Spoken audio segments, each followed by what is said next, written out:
Kidneys మనకు జాగ్రత్తగా ఉంచుకోవడానికి మనం ఏ ప్రికాషన్స్ తీసుకోవాలి, ఏ జాగ్రత్తలు మనం పాటించాలి? మొట్టమొదటిది, మన కిడ్నీ యొక్క ఫంక్షన్ ఏంటంటే మన బాడీలో ఉన్న మలినాలన్నీ ఫిల్టర్ చేస్తుంది, అంటే రక్తాన్ని ఫిల్టర్ చేస్తుంది. దానిలో వాటర్ ఒకటి ఫిల్టర్ అవుతుంది, అట్లానే ఎలక్ట్రోలైట్స్ అంటాం, అంటే లవణాలు ఏవైతే ఉంటాయో అవి ఫిల్టర్ అవుతాయి. మూడోది, మన బాడీలో ఉన్న యాసిడ్ బేసెస్ అవన్నీ కూడా ఫిల్టర్ అవుతాయి, ఆ మెటబాలిజం చూసుకుంటుంది. అట్లానే కిడ్నీ యొక్క ఫంక్షన్ మన రక్తాన్ని మెయింటైన్ చేస్తుంది. నాలుగోది, విటమిన్ డి అనేది ఉంటుంది, అది మన కిడ్నీస్ వల్ల మన బాడీలో మెయింటైన్ అవుతూ వస్తుంది. సో ఇన్ని యూజెస్ ఉన్నాయండి కిడ్నీస్ వల్ల. సో మనం వీటిని ఎలా మనం కాపాడుకోవచ్చు? ఫస్ట్ ఏంటంటే మనం తీసుకునే ద్రవ పదార్థాలు, అంటే నీళ్లు కానీ, జ్యూసెస్ కానీ, కొబ్బరి బొండాలు కానీ, ఎలాంటివైనా తాగే పదార్థాలన్నీ కూడా డైలీ మనం ఒక 3 లీటర్స్ మినిమం, ఒక 2 నుంచి 3 లీటర్లు కానీ రెగ్యులర్గా తీసుకుంటే కిడ్నీస్ అనేవి రెగ్యులర్గా ఫిల్టర్ అవుతూ ఉంటాయి. సో అందువల్ల కిడ్నీస్లో ఎటువంటి ప్రాబ్లమ్స్ రావు, రాళ్ళు లాంటివి రావు, ఇన్ఫెక్షన్స్ రావు. సో మోస్ట్ ఇంపార్టెంట్, ఈ ద్రవ పదార్థాలు అనేవి ఎక్కువగా తాగాలి మనం డైలీ. అది కూడా ఎలా అంటే ఒకసారి లీటర్ కాదు, ఎవ్రీ అవర్, అంటే గంటకి ఒక గ్లాస్ కానీ 2 గ్లాసులు కానీ తీసుకోవాలి. అలానే మనం భోజనం చేసినప్పుడు ఇంకొక 1 or 2 గ్లాసెస్, ఎండలోకి వెళ్ళినప్పుడు ఒక 1 or 2 గ్లాసెస్, ఎక్సర్సైజ్ చేసినప్పుడు ఒక 1 or 2 గ్లాసెస్. అట్లా మనం ఎప్పుడన్నా ఎక్కువ స్పెండ్ చేసినప్పుడు, స్వెట్టింగ్ వచ్చినప్పుడు ద్రవ పదార్థాలను ఎక్కువ తీసుకుంటాం. లేదంటే నార్మల్గా మటుకు గంటకు ఒక గ్లాస్ అయితే మినిమం తాగాల్సిన అవసరం ఉంటుంది.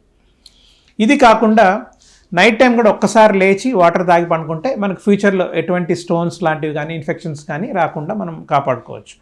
రెండోది ఏంటంటే, ఈ మధ్య మనం చాలామందికి చూస్తున్నాం, అందరికి కూడా షుగర్స్ కానీ, బీపీ కానీ ఎక్కువగా ఉంటున్నాయి. సో ఎవరికైతే ఈ ప్రాబ్లమ్స్ ఉన్నాయో షుగర్ అనేది స్ట్రిక్ట్గా కంట్రోల్లో పెట్టుకోవాలండి. ఎందుకంటే ఎక్కువ వెళ్ళే కొద్దీ అన్కంట్రోల్గానే అయితే కిడ్నీస్ మీద ఎఫెక్ట్ పడి స్లోగా కిడ్నీ ఫెయిల్యూర్ అనేది రావచ్చు, లేదా కిడ్నీలో ఇన్ఫెక్షన్స్ రావచ్చు. సో అందువల్ల ఎవరికైతే డయాబెటీస్ ఉందో, షుగర్ ప్రాబ్లం ఉందో, వాళ్ళు స్ట్రిక్ట్గా షుగర్ని కంట్రోల్ పెట్టుకుంటూ రెగ్యులర్ చెకప్లో ఉంటే కిడ్నీస్ ఎటువంటి డ్యామేజ్ అవ్వకుండా మనం కాపాడుకోవచ్చు. అలానే బీపీ కూడా అంతే అండి. బీపీ స్ట్రిక్ట్గా కంట్రోల్లో ఉండాలి, 110 or 120/70 to 80 లోపల ఉండాలి. దీనికి మనం బీపీ కంట్రోల్ చేయడానికి లవణాలు, అంటే ఉప్పు బాగా తగ్గించుకొని తినాలి, మీకు తెలుసు. అట్లానే ఎక్కువగా ఆయిల్ ఫుడ్స్ తగ్గించాలి, స్వీట్స్ లాంటివి తగ్గించాలి. సో ఇవన్నీ కూడా మనం రెగ్యులర్ ఎక్సర్సైజ్ చేయాలి, ఓవర్ వెయిట్ తగ్గించుకోవాలి, స్మోకింగ్, ఆల్కహాల్ లాంటివి అవాయిడ్ చేయాలి. ఇవన్నీ కూడా చాలా ఇంపార్టెంట్ మన కిడ్నీస్ బాగుండాలి అంటే. ఇది కాకుండా కొంతమందికి ఫ్యామిలీలో కిడ్నీ ట్రబుల్స్ అనేవి ఉంటాయండి. అలాంటి వాళ్ళు ఏంటంటే రెగ్యులర్ చెకప్లో ఉండాలి. ఒక సపోజ్ ఎవరికన్నా కిడ్నీ ఫెయిల్యూర్ ఉందనుకుందాం ఫ్యామిలీలో, వాళ్ళకి రెగ్యులర్గా ఒక 30-40 ఇయర్స్ తర్వాత regular kidney checkup, annual checkups అని ఉంటాయి మన దగ్గర, కిడ్నీ చెకప్స్, అవి రెగ్యులర్గా చేసుకోవాలి. దానిలో స్కానింగ్ అని ఉంటుంది, తర్వాత కిడ్నీ ఫంక్షన్ టెస్ట్ అని ఉంటాయి, యూరియా, క్రియాటినిన్, ఎలక్ట్రోలైట్స్ ఉంటాయి, ఇవి రెగ్యులర్గా చేసుకోవడము. Complete urine examination, urine test చేయించుకోవడము. అట్లనే యూరిన్ ఫర్ మైక్రో ఆల్బుమిన్యూరియా అని ఉంటుంది. సో ప్రోటీన్ లాస్ ఏదైనా ఉందా తెలుసుకోవడానికి ఆ టెస్ట్లు అనేవి మనం రెగ్యులర్ చెకప్లో చేయించుకోవడం అనేది చాలా ఇంపార్టెంట్. పర్టికులర్గా ఫ్యామిలీ హిస్టరీ ఉన్న వాళ్ళు కానీ, లేదా షుగర్ ఎక్కువ ఏళ్ళు ఉన్న, బీపీ కూడా ఎక్కువ, ఒక 5-6 ఇయర్స్ దాటిన వాళ్ళందరూ కూడా ఇవన్నీ చెకప్ చేయించుకుంటే మనకు ఫ్యూచర్లో కిడ్నీస్ ప్రాబ్లం రాకుండా మనం ప్రివెంట్ చేయొచ్చు. ఇది కాకుండా చాలామందికి కిడ్నీ ఇన్ఫెక్షన్స్ కూడా ఎక్కువ వస్తుంటాయండి. అది రీజన్ ఏంటంటే, కొంతమందికి మూత్రం అనేది వెనక్కి వెళ్ళిపోతుంటుంది, రిఫ్లక్స్ అంటారు. పర్టికులర్గా చిన్నపిల్లల్లో చాలా కామన్ ఉంటుంది ఇది. సో దానివల్ల స్లోగా కిడ్నీస్ అనేవి డ్యామేజ్ అవ్వడానికి ఛాన్స్ ఉంటుంది. సో చిన్నపిల్లల్లో ఫ్రీక్వెంట్గా కానీ జ్వరం వస్తూ, మూత్రంలో మంట కానీ, ఏదైనా ప్రాబ్లం ఉంది అనిపించి, ఇన్ఫెక్షన్స్ ఉన్నాయని కానీ తెలిస్తే మటుకు తప్పకుండా దానికి మనకు ట్రీట్మెంట్స్ ఉన్నాయండి.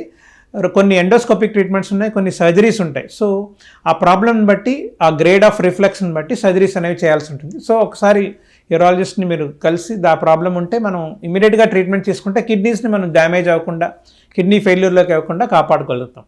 ఇవి కాకుండా మనం తినే ఫుడ్స్ కూడా చాలా ఇంపార్టెంట్ అండి. పర్టికులర్గా పాలకూర, టొమాటో, క్యాబేజ్, కాలీఫ్లవర్ ఇట్లాంటివి వీలైనంత వరకు ఎక్కువగా తీసుకోకుండా లిమిటెడ్గా తీసుకోవడము. అట్లానే రెడ్ మీట్ అంటాం, పర్టికులర్గా మటన్, చికెన్ లాంటివి బాగా రెస్ట్రిక్ట్ చేయాలండి. ఎందుకంటే వీటిలో హై ప్రోటీన్ డైట్ ఉంటుంది, అలానే యూరిక్ యాసిడ్ కూడా ఎక్కువ ఉంటుంది. సో ఇలాంటివి ఉన్నప్పుడు ఏంటంటే కిడ్నీస్ మీద చాలా ఎఫెక్ట్ ఉంటాయి వీటి వల్ల.